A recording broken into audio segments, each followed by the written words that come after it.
내 이름은 이주인식이오.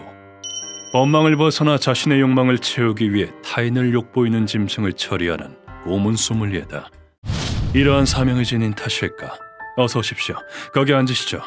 네, 고마워요. 씻을 수 없는 분노를 지닌 사람들이 내 사무소를 찾아오곤 한다. 눈앞에 앉은 젊은 여성 또한 그들 중 한 명이다.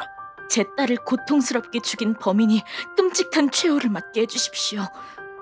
그 눈동자 깊은 곳에 새까맣게 타오르는 증오의 불길이 그녀의 분노를 대신 말해주고 있었다. 의뢰인의 이름은 카지다. 1년 반 전까지만 해도 그녀에겐 딸이 한 명 있었다. 우리 딸 친구 100명 생겼으면 좋겠다, 그치? 친구 잔뜩 만들어야지. 그 당시 의뢰인의 딸 아카네는 초등학교에 간 입학한 신입생이었다. 일찍이 남편을 병으로 잃은 의뢰인에게 있어 딸 아카네는 살아갈 희망이었다. 다음에 놀이공원 갈까? 다행스럽게도 의뢰인의 양친이 가까운 곳에 살았던 덕분에 아이를 키울 수 있었던 것이다. 딸과 놀이공원에 간다는 약속에 가슴이 들떴던 어느 날, 엄마 왔다. 어? 할머니네 갔나? 퇴근하고 집에 들어온 의뢰인은 딸의 부재를 알아차렸다. 의뢰인이 집에 들어온 시간은 저녁 7시. 아마도 할머니 할아버지네 집에 있겠거니 예상했다. 아니, 여긴 안 왔는데. 네? 하지만 아카네는 그곳에 없었다. 그 사실을 안 의뢰인은 양친이나 이웃들의 도움을 받아 죽어라고 아카네를 찾아다녔다. 아카네! 어디 있니? 난 산 쪽을 찾아보겠네. 그럼 나는 상점가 쪽으로 가지. 의뢰인은 불안으로 심장이 터져버릴 것 같았다. 물론 경찰에도 신고했다. 유미코, 좀 쉬엄쉬엄해, 응? 아니야, 난 괜찮아. 아카네가 돌아올지도 모르니까. 하지만 며칠이 지나도 아카네의 모습은 발견할 수 없었다. 그런데 그런 의뢰인의 노력을 마치 비웃기라도 하듯 말도 안 돼. 일주일 뒤에 의뢰인은 최악의 결과를 통보받게 되는데 조의를 표합니다. 아카네가 산속에서 시체로 발견된 것이다. 아카네는 가슴을 칼로 여러 차례 찔린 상태였다. 범인은 강한 살을 품고 있었을 것이라고 추측됩니다. 아카네, 어떻게 이렇게 끔찍한 짓을? 봉합된 상처를 봤을 때 의뢰인은 딸이 느꼈을 고통을 생각하며 하염없이 눈물을 흘렸다.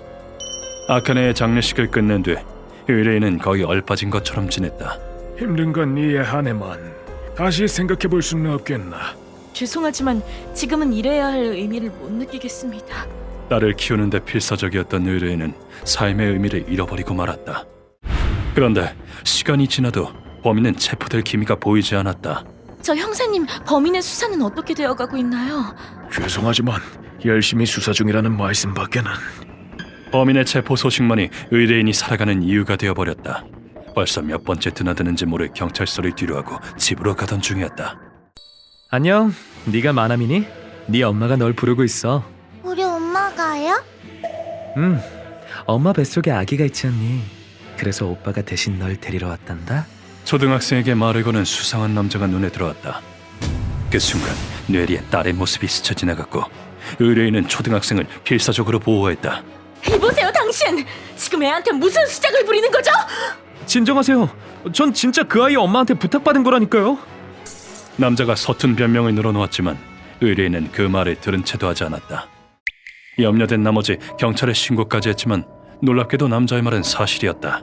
이 동네에서 착하기로 유명한 청년인데 모르셨어요? 정말 죄송합니다. 그럴 수도 있죠. 괜찮아요. 남자를 편견을 눈길로 봤다는 사실을 그 당시엔 부끄럽게 여겼었다. 하지만 딸을 잃은 분노와 슬픔 때문에 여자애를 보던 그 눈빛 역시 마음에 걸려. 의뢰인의 축은 예리할 대로 예리해진 상태였다. 그 청년의 눈 깊은 곳에는 음흉한 무언가가 있었다. 이를 꺼림칙하게 여긴 의뢰인은 독자적으로 조사를 시작했다. 스스로 조사에 임하는 것은 물론 흥신소의 도움까지 빌렸다. 이 남자에 대해서 알아봐달라 이거죠? 네, 부탁 좀 드릴게요. 여기 계약금이요. 훗날 딸을 위해 쓰려고 모아둔 돈에 손을 댔다. 이런 일에 돈을 쓰게 되리라고는 상상도 못했었지만 그렇게 조사를 거듭한 결과 그 청년의 이름이 하야사카 나오토라는 것을 알게 되었다. 이 근방 대지조의 손자로 지역 내에서 맘씨 좋은 청년으로 유명한 모양이더군요. 그래요? 그렇게 착한 청년이 딸에게 손을 댈 리가 없다고 자신이 착각했음을 인정하려던 그때 의뢰인은 조사 보고서에 기재된 어떤 내용의 시선을 사로잡혔다. 그 하야사카란 사람 가끔 밤에 외출을 한다고요? 예, 목격 정보가 있더군요. 이유는 잘 모르겠습니다만. 평소 같았으면 딱히 문제될 건 없는 내용이었겠지만 의뢰인으로서는 그냥 지나칠 수 없는 사실이 하나 있었다. 아카네가 죽은 날에도 외출을 했어. 심지어 시간도 딱 맞아. 의뢰인은 확신했다. 자신의 촉이 바로 이걸 말해주고 있었던 것이라고. 조사서를 손에 들고 의뢰인은 경찰서로 달려갔다. 에이, 겨우 그거 가지고 수사를 어떻게 합니까? 전 알 수 있어요. 딸의 죽음과 이 남자가 관계가 있다는 걸요. 체포하고 말고를 감으로 결정하면 세상엔 억울한 사람 천지죠. 하지만 경찰은 조사서만으로는 증거가 되지 않는다며 퇴짜를 놓았다. 경찰은 이제 믿을 게 못 되었다. 의뢰인이 뒷세계에 발을 들이는 건 당연한 수순이었다. 정말 범인에 대해 알 수 있는 건가요? 그렇대도 우선 30만엔 주시오. 하지만 일은 잘 풀리지 않았고 대부분이 사기꾼이었다. 더욱이 위험성 또한 컸다. 언니한테 딱 맞는 일자리가 있지. 에? 따라와. 싫어요. 이거 넣으라고요. 한글의 손에 업소로 팔려나갈 뻔한 적도 있었다. 그럼에도 불구하고 의뢰인은 꺾이지 않았다. 내가 포기할 것 같아? 아카네를 죽인 범인이 죗값도 치르지 않고 살아있다니 난 절대 인정 못해. 그런데 그때 한 호스티스가 의뢰인에게 말을 걸어왔다. 소용없어. 그래봤자 쓸데없이 돈만 내버리는 셈이니까. 그랬구나. 그 사건의 피해자가 당신의 딸이었다니. 네, 그래서 딸의 복수를 하려고. 그럼 내가 딱 알맞은 사람을 소개해줄게. 악당은 절대 놓치지 않는 괴물을 말이야. 호스티스는 의뢰인에게 내 이름을 알려주었다. 사정은 알았지만 이대로 의뢰를 받아들이기에는 부족한 것이 있었다. 그렇지만 카주타 씨, 범인이 하야사카라고 어떻게 확신합니까? 명백히 증거가 부족하지 않습니까? 나는 일부러 강한 어조로 물었다. 그 시간에 외출했던 사실과 그 남자의 탁한 눈. 전 확신해요. 그놈이 범인이에요. 나는 이 얼굴을 잘 안다. 진실을 꿰뚫어본 유족의 얼굴이다. 모든 설명을 마친 뒤 의뢰인은 의자에서 일어나더니 내 앞에 바짝 엎드리고 머리를 조아렸다. 이렇게 부탁드립니다. 딸을 죽인 범인을, 그놈을 지옥에 떨어뜨려 주십시오. 카주타 씨. 그리고는 절실한 목소리로 내게 애원했다. 그때 의뢰인이 악기 같은 표정으로 외쳤다. 아카네는 내 모든 것이자 남편이 남겨준 소중한 보물이었어요. 우리 애가 얼마나 컸는지 남편한테 얘기해주는 게 내 행복이었다고요. 소중한 내 딸을 잔인하게 죽인 그 자식을 난 절대 용서 못해요. 그것은 자식을 잃은 어머니의 원통함이었다. 범인을 향한 타오르는 분노였다. 내 대답은 물론 정해져 있었다. 알겠습니다. 당신의 원한은 범인에게 반드시 전하겠습니다. 네, 저는 딸이랑 쭉 함께 살고 싶었어요. 이와 같은 자의 목소리를 듣는 것이 고문 소믈리의 사명이니까. 어떤 이유에서든 힘없는 어린아이를 살해한 놈에게 살 가치란 없다. 어떻게 죄를 잘 숨기고 있는 모양이지만 바로 나 이주인의 눈은 피할 수 없을 것이다. 진상은 언젠가 밝혀지기 마련. 그때가 되면 그놈은 지옥을 보게 될 것이다. 그러나 우리가 하는 일이 살인인 만큼 진인 확실히 확인해야 한다. 타이밍 한번 기가 막히게 찾아왔네. 마침 나도 그 건을 조사하던 참이었거든. 누구한테 의뢰라도 받았나 보자. 그건 아니고 의뢰가 올 것 같아서 미리 조사 중이었어. 과연 인류 정보상답게 철두철미했다. 피해자의 모친은 하야사쿠란 남자가 범인이라고 확신하던다. 그 남자가 정말 범인인가? 와, 빙고. 촉으로 알아맞히다니 대단한데? 자식에 대한 사랑이 그걸 가능케 한 거겠지. 그렇기에 그 어머니의 마음을 거두어야 하는 것이고, 하야사쿠는 이상성욕자였다. 여태껏 유괴당한 아이는 4명이었다. 안녕, 네가 남이니? 네 어머니가 크게 다치셨어. 정말요? 오빠랑 엄마 보러 가자. 놈의 수법은 악랄했다.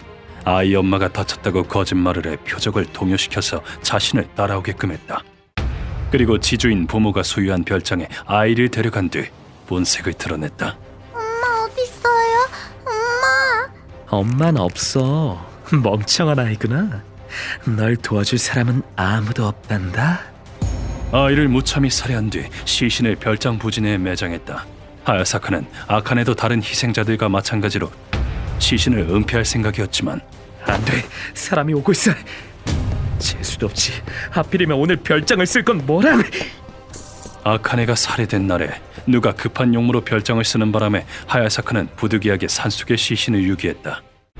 고다이와 헤어진 뒤 범인의 신병을 확보하고자 준비하던 중 고다이? 내 핸드폰이 울렸다. 하야사카의 감시역한테 연락이 왔어. 방금 아이가 또 한 명 유괴당했대. 지금 이 순간 하야사카가 또 죄를 저질렀다는 게 아닌가. 우리는 하야사카가 있다는 곳으로 신속히 달려갔다. 선생님, 저기 보세요. 아니, 저건... 하야사카의 별장으로 가던 중 여자아이를 아는 청년의 모습이 눈에 들어왔다.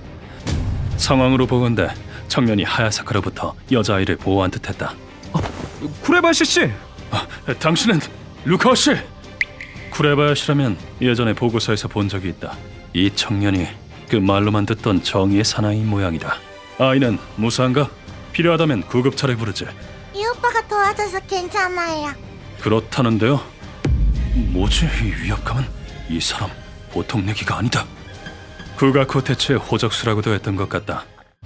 쿠레바야시가 하야사카의 범행을 목격한 건 순전히 우연이었다고 한다. 자, 엄마한테 가자. 우리 엄마 진짜 많이 다쳤어요? 뭐야 저놈은 어쩐지 수상한데. 야생의 감인지 쿠레바야시는 하야사카가 악인임을 직감적으로 간파했다고 한다. 달리는 자동차를 쿠레바야시는 자전거로 추격했고 엄마한테 전화 왔었어. 오빠가 속인 거지. 그렇지? 얌전히 있지 뭐. 야, 너 뭐야 임마! 가히 놀랄만한 다리 힘으로 차를 따라잡았다. 그리고는 차의 바짝부터 조수석 창문을 주먹으로 깨부쉈고 자식이 그냥! 꼬마야, 오빠 꽉 잡아! 안 돼! 차 안에 있던 아이를 구출하는데 성공했다고 한다. 정말이지 놀라운 신체 능력이 아닐 수 없다. 자전거로 차를 따라잡았단 말이야? 그 정도면 사이클 선수급인데 약자가 고통받는 걸 못 견디는 성미라서요. 위기의 순간에 괴력을 발휘한 셈이죠. 악인을 향한 분노를 힘으로 바꾸는 타입인 모양이다. 나는 아이를 쿠레바야시에게 맡기고 하야사카를 잡기로 했다. 쿠레바야시 씨는 지금보다 더 강해지고 싶으신 거죠? 뭐 그럼 좋겠죠. 그럼 우리 선생님께 가르침을 받아보는 게 어때요? 도장도 따로 마련돼 있는데. 그런데 자리를 벗어나려던 찰나 루카가 해맑은 얼굴로 이런 말을 꺼내는 게 아닌가. 남을 지도할 권한은 없지만 애제자가 이렇게까지 말하는데 거절할 수야 없는 노릇이다. 좋다. 원한다면 오도록 해. 이주인 씨의 실력은 분위기만 봐도 알 수 있어요. 어디 한 수 가르쳐 주십시오. 너 악수로 힘겨루기라. 재미있군. 아무쪼록 잘 부탁. 무시무시한 위압감이다. 나도 모르게 힘을 꽉 주게 돼. 예상대로 하야사카가 도망친 곳은 별장이었다. 자꾸 바깥을 힐끔거리는 걸 보니 추격자가 있을까 불안한 모양이군. 선생님, 저놈 얼굴을 보니 너무 화가 나는데 제가 뭉개도 될까요? 얼마든지. 참 짜증나게도 생기셨네요. 가속이 붙은 강력한 주먹 한 방에 놈은 의식을 잃었다. 자, 가볼까. 죄를 청산하라. 우리는 하야사카를 고문실로 옮겼다. 선생님, 준비 다 됐습니다. 좋아. 이제 이 변태놈을 깨우도록 하지. 어린아이의 목숨을 빼앗은 놈에게 편안한 잠 따위 용납되지 않는다. 놈이 상쾌하게 눈을 뜰 수 있도록 뺨에 주먹을 꽂아 넣었다. 이와 쓰레기, 언제까지 퍼질러 잘 거냐? 나도 모르게 과하게 패버렸지만 이놈 얼굴이 짜증나게 생긴 걸 어떡하나. 늘 그랬듯이 그 질문을 던진다. 너는 어린 여자아이들을 농락하고 기어이 살해했다. 피해자나 절망의 늪에 빠진 유족에게 죄송스럽지도 않나?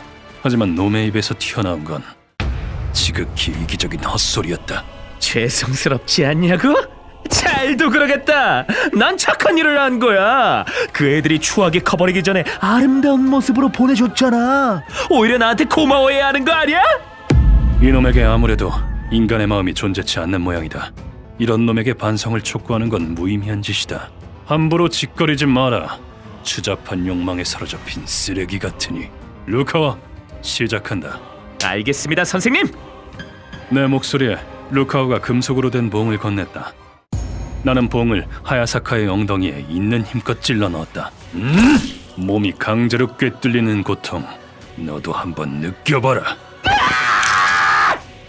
뿌리 끝까지 박아넣음과 동시에 하야사카가 절규했다. 그러나 아직 끝이 아니다. 그럼 이어서 스위치 온! 루카가 스위치를 누르자 전열로 말뚝이 뜨거워지면서 살타는 냄새가 풍기기 시작했다. 이윽고 충분히 열을 받은 말뚝은 형상기와 가끔의 특성에 의해 놈의 몸 안에서 본래의 형태로 되돌아갔다. 더 길고 두꺼우며 겉에 가시가 돋아난 마치 도깨비 방망이 같은 형태다.